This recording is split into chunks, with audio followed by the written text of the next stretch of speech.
Sabe, quando a gente pensa no livro de Provérbios, geralmente vem à mente uma coleção de bons conselhos, né? Mas e se por baixo dessa camada de sabedoria popular existir um manual de instruções codificado, quase como um projeto de engenharia para o nosso desenvolvimento espiritual?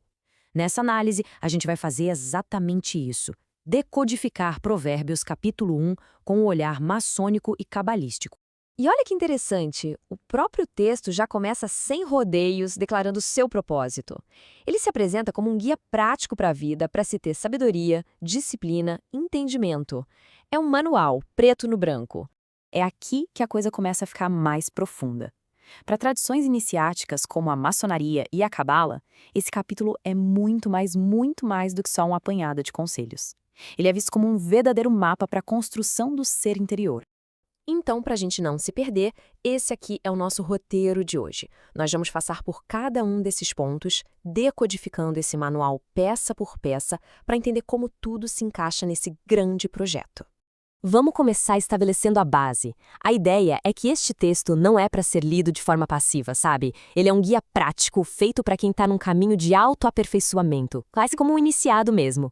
E essa é a lente principal que a gente vai usar hoje. A proposta não é só absorver regras morais, mas sim usar esses ensinamentos como se fossem ferramentas, ferramentas para construir algo que dure, o nosso próprio caráter. O que chama a atenção aqui é o quão completo é o objetivo. Não se trata só de ser uma boa pessoa. O texto quer moldar o indivíduo por inteiro, desde a disciplina mais básica até a habilidade de decifrar enigmas. E agora a gente entra no coração da planta arquitetônica de todo esse projeto. Vamos falar de dois conceitos fundamentais do pensamento cabalístico: Rokhma e Bina. Esse quadro aqui ilustra muito bem essa dupla. Hormá é a ideia, a faísca, a luz, o quê? Já Bina é a inteligência que dá forma a tudo isso, a estrutura, o como. Pensa assim, Hormá é a ideia genial para um novo negócio.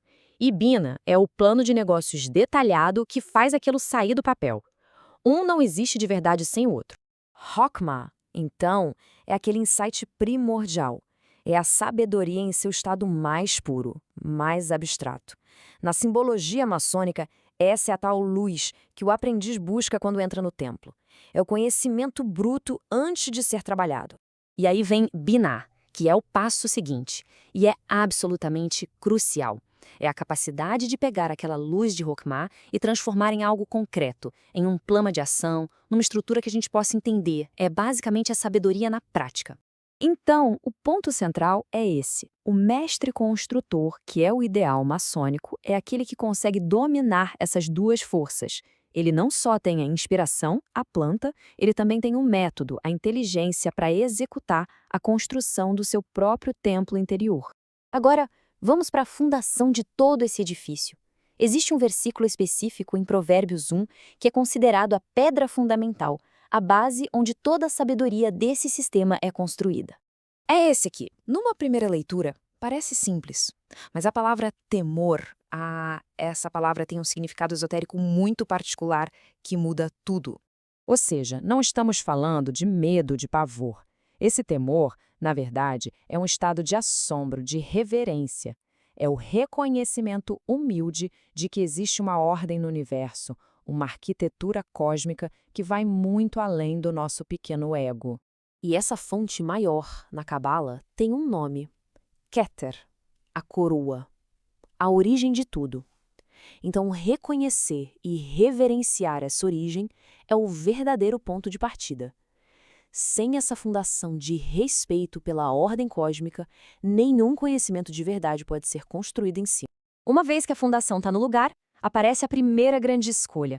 O capítulo mostra um conflito bem claro, um verdadeiro divisor de águas: o caminho da sabedoria contra o caminho da tentação, da destruição. A linguagem é bem crua, bem direta, né? O texto não alivia. Ele mostra o apelo do caminho errado de forma bem sedutora. A ganância, o ganho fácil, é uma proposta real e perigosa que o iniciado vai inevitavelmente encontrar na sua jornada. A Cabala dá um nome para essa força, Sitra Ashara, que significa o outro lado.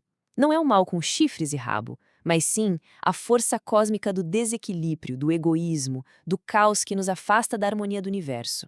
E esse slide aqui deixa o contraste bem óbvio. De um lado, um caminho de construção, de alinhamento, de segurança a longo prazo, e do outro, um atalho, um caminho de ganho rápido que, no fim das contas, leva à autodestruição. A escolha entre os dois é apresentada como a decisão mais crítica da jornada. Agora, a perspectiva muda um pouco. A sabedoria deixa de ser uma ideia abstrata e se torna uma força ativa, personificada, que clama para ser ouvida.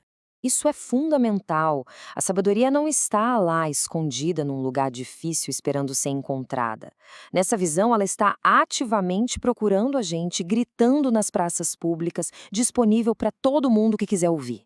E essa personificação feminina se conecta com arquétipos muito poderosos.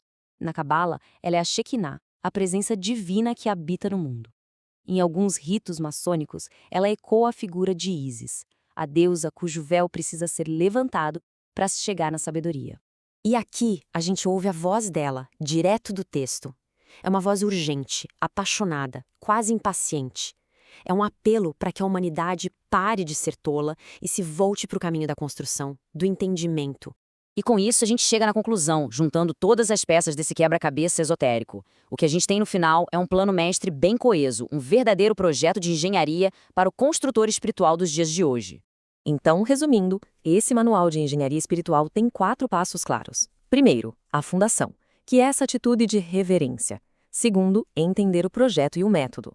Terceiro, uma escolha moral consciente.